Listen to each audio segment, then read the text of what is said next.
Bismillahirrahmanirrahim. Assalamualaikum warahmatullahi wabarakatuh. Alhamdulillah wassalatu wassalamu ala Rasulillah wa ala alihi wa ashabihi wa man walah.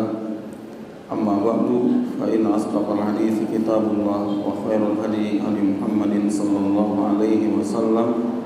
Syarrul umuri muhdatsatuha wa kullu muhdatsatin bid'ah wa kullu bid'atin dhalalah wa kullu dhalalatin finnar.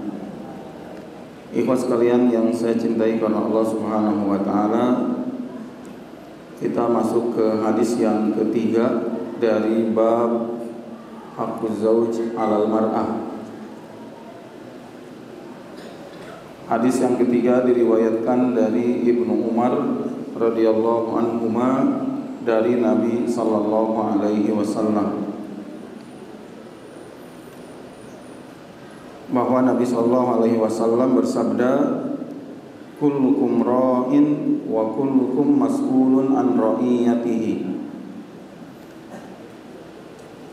Fal amiru ra'in war rajulu ra'in ala ahli baitihi wal mar'atu ra'iyatun ala baiti zawjiha wa waladihi.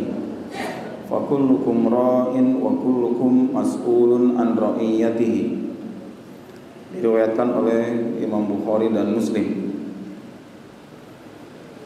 Rasulullah bersabda, kullukum ra'in, semua kalian itu ra'in. Apa makna ra'in itu? Ra'in bisa bermakna pengatur, pengurus, pemimpin. Pokoknya dia memiliki tanggung jawab untuk memberi kebaikan kepada apapun yang ada di bawahnya, maka dia disebut dengan ra'in. Dan Rasulullah mengatakan, semua kalian adalah ra'in. Maka kita harus merasa memiliki mas'uliyah ini. Semua kita punya tanggung jawab. Sekecil apapun tanggung jawab kita yang diamanahkan kepada kita. Kita diberi tanggung jawab sebagai tukang tulis, sebagai tukang kamera, sebagai tukang sapu, dan semua yang menjadi tanggung jawab kita itu di bawah tanggung jawab kita, maka kita adalah ra'in. Dan kita dituntut untuk menjalankan semua tanggung jawab itu dengan sebaik-baiknya. Kita akan diminta pertanggungjawaban. Kata Rasulullah, wa kullukum mas'ulun an ra'iyatihi. Dan semua kalian akan dimintai pertanggungjawaban tentang apa-apa yang menjadi beban pengurusannya. Dia diamanahi mengurus sesuatu, mengurus barang atau mengurus orang, sedikit apapun, sekecil apapun yang dibebankan kepada dia akan diminta pertanggungjawabannya oleh Allah Subhanahu wa taala nanti di hari kiamat. Termasuk juga ini meliputi tanggung jawab yang dibebankan oleh Allah Subhanahu wa taala kepada kita secara syar'i. Kita dibebani untuk berdakwah. Kita dibebani untuk amar ma'ruf nahi munkar sesuai dengan kemampuan kita. Ini juga akan diminta pertanggungjawaban oleh Allah Subhanahu wa taala tentang apa yang kita lakukan dari apa yang menjadi beban kita tersebut. Kata Allah Subhanahu wa taala, fa wa rabbika lanas'alannahum ajmain amma kanu ya'malun. Kami akan mempertanyakan kepada mereka semua, akan meminta pertanggungjawaban kepada mereka semua dari apa-apa yang mereka kerjakan. Kemudian Rasulullah SAW setelah menyebutkan secara umum, kalian ini ra'in, kalian ini pengatur, pemimpin, pengurus, dan akan dimintai pertanggungjawaban. Kemudian Rasulullah menyebutkan beberapa contoh untuk mendekatkan pemahaman kita, dan contoh ini yang langsung menjadi tanggung jawab masing-masing orang. Yang paling dekat sesuai dengan khususiyahnya. Ini contoh saja yang disebutkan oleh Rasulullah SAW. Apa kata Rasulullah? Wal amiru ra'in. Pemimpin itu juga ra'in, pengurus, pengatur, manajer. Wal rajulu ra'in ala ahli baitihi. Juga setiap laki-laki dia juga ra'in, pengatur, pemimpin yang mengatur semua penghuni rumahnya, mengatur istrinya, mengatur anak-anaknya yang ada di rumah. Dia juga terbebani untuk menjaga mereka dari keburukan-keburukan. Kita juga diberi beban oleh Allah untuk memberi nafkah mereka. Kita juga diberi beban untuk istri kita agar kita muasyarah bil ma'ruf, agar kita memperlakukan mereka dengan baik, tidak menzolimi mereka. Seorang laki-laki itu ra'in. Tadi yang pertama dicontohkan pemimpin secara umum, khalifah, presiden, gubernur atau jabatan-jabatan umum lainnya, dia ra'in. Kita juga para laki-laki, para suami, para bapak adalah ra'in. Jadi ketika dituntut tentang kepemimpinan, kepengurusan, bayangan kita jangan jauh-jauh. Kita membayangkan para pemimpin kita, para presiden, anggota DPR. Wah, mereka punya kesalahan kesalahan ini. Kita juga punya beban tanggung jawab. Kita lakukan tidak tanggung jawab tersebut. Kita bertanggung jawab atau tidak? Kita amanah atau tidak dengan tanggung jawab tersebut? Tanggung jawab kepada istrinya, kepada anaknya, bahkan tanggung jawab kepada diri kita sendiri. Kita urus nggak diri kita sendiri sesuai dengan haknya, sesuai dengan yang dibebankan oleh Allah Subhanahu wa taala. Kita dituntut untuk mengurus diri kita. Ada sebagian orang yang semangat sekali kalau melihat beban-beban yang diemban oleh orang lain. Kita maki-maki, kita jatuhkan para pemimpin kita. Kita sendiri juga tidak menjalankan apa yang menjadi tugas untuk diri kita. Kita serang orang lain, kita sholat subuh terlambat. Kita juga sama, orang yang akan dimintai pertanggungjawaban dari apa-apa yang kita lakukan. Kemudian contoh berikutnya, ini yang terkait dengan bab yang dimuat oleh Imam An-Nawawi, bab haqquz zauj 'alal mar'ah. Kata Rasulullah, wal mar'atu ra'iyatun 'ala baiti zawjiha wa waladi. Dan seorang wanita juga dia juga tanggung jawab mengurus, mengatur rumah suaminya, juga mengatur anak-anaknya, mendidik anak-anaknya. Kenapa? Karena kita maklum semuanya bahwa para suami sering di luar. Para suami dibebani tanggung jawab untuk mencari nafkah.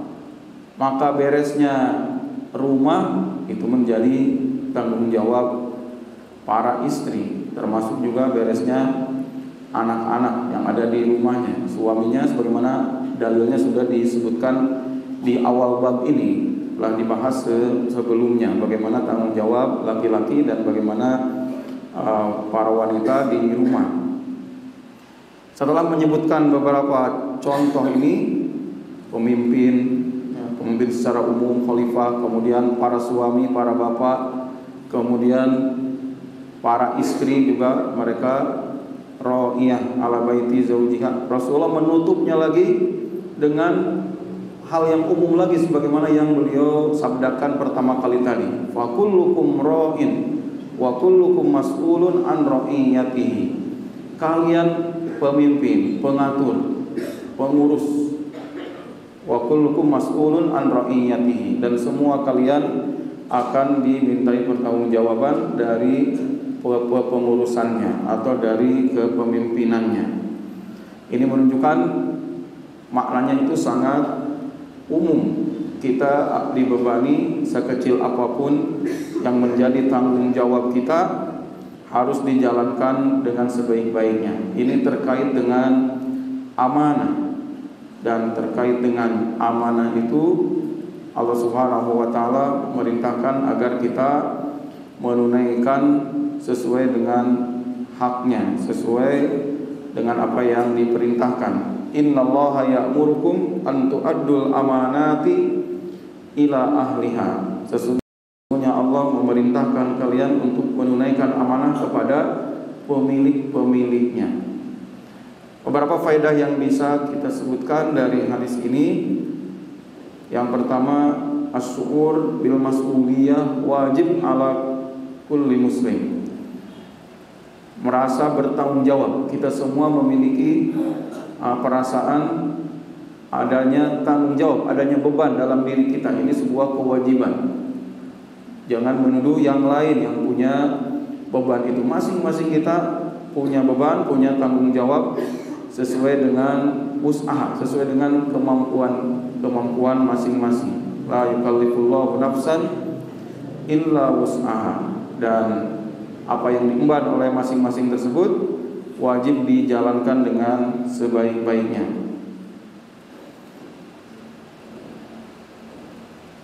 Anna kulla sahibi mas'uliyah qalilah aw katsirah yus'al anhu wa yuhasab. Nah, kemudian yang kedua, kita harus menyadari bahwa setiap tanggung jawab yang kita emban itu pasti diminta pertanggungjawaban, akan dihisab oleh Allah, kecil ataupun besar, sekecil apapun yang menjadi tanggung jawab kita itu. Termasuk kalau di riwayat yang lainnya disebutkan lagi contoh rincian berikutnya, termasuk hamba sahaya. Hamba sahaya juga dia pemimpin, pengatur. Kenapa? Karena dia juga sama diberi amanah oleh majikannya, megang harta, diberi amanah untuk mengerjakan sesuatu. Pembantu juga sama, dia pemimpin, pengatur sesuai dengan tugas yang diembannya. Pembantu juga sama, dia harus merapikan rumah, dia disuruh belanja, dipegangin uang, maka dia juga roin, bertanggung jawab dengan uang tersebut. Pemimpin terhadap uang, dia juga pengatur uang tersebut. Jangan sampai menyelewengkannya kepada yang tidak hak, tidak sesuai dengan apa yang diamanahkan. Kemudian juga yang tadi juga sudah kita sebutkan bahwa kepemimpinan ini bukan terbatas kepemimpinan umum as-sultaniyah terkait dengan kekuasaan semata, akan tetapi juga terkait dengan beban-beban syariat yang Allah berikan kepada kita. Tadi dicontohkan kewajiban amar ma'ruf nahi munkar, kewajiban menegur, menasehati orang lain, ad-dinu an-nasihah. Ini juga menjadi tanggung jawab kita semua, kewajiban dakwah dan yang lainnya. Kemudian faedah yang lainnya, bahwa di hadis ini Rasulullah SAW mencontohkan untuk mendekatkan pemahaman kita, mendekatkan makna, mencontohkan kepengurusan tersebut, tanggung jawab tersebut sesuai dengan khususiyah masing-masing. Tadi dicontohkan al-mar'ah ra'iyatun ala baiti zaujiha. Nah, kaitannya dengan bab haqquz zauj 'alal mar'ah adalah lafaz ini, bahwa wanita itu bertanggung jawab dengan rumah suaminya, juga bertanggung jawab dengan beresnya anak-anaknya. Karena merupakan tanggung jawab para istri, maka ini menjadi hak para suami, sehingga para suami bisa menuntut hak tersebut kepada para istri. Menegur istrinya, melihat rumahnya berantakan, anaknya banyak yang tidak ada, punya anak 10, gak ada sebagian, ditanyakan oleh si suaminya, dia menuntut hak tersebut kepada istrinya. Tentunya apa yang menjadi panduan dari Allah Subhanahu wa taala tetap kita jalankan. Bukan berarti menuntut hak itu lalu kita mengasarinya, kita menzaliminya, kita menuntut apa yang tidak mampu mereka lakukan. Wa ashiruhunna bil ma'ruf. Dan gaulilah mereka, bergaulan dengan para istri itu dengan cara yang baik. Wallahu ta'ala a'lam. Ini yang bisa dipetik dari hadis ketiga, masih bab haqquz zauj 'alal mar'ah. Aqulu qouli hadza wa astaghfirullah li wa lakum. Subhanakallahumma rabbana wa bihamdik asyhadu an la ilaha illa anta astaghfiruka wa atubu ilaik. Wassalamu alaikum warahmatullahi wabarakatuh.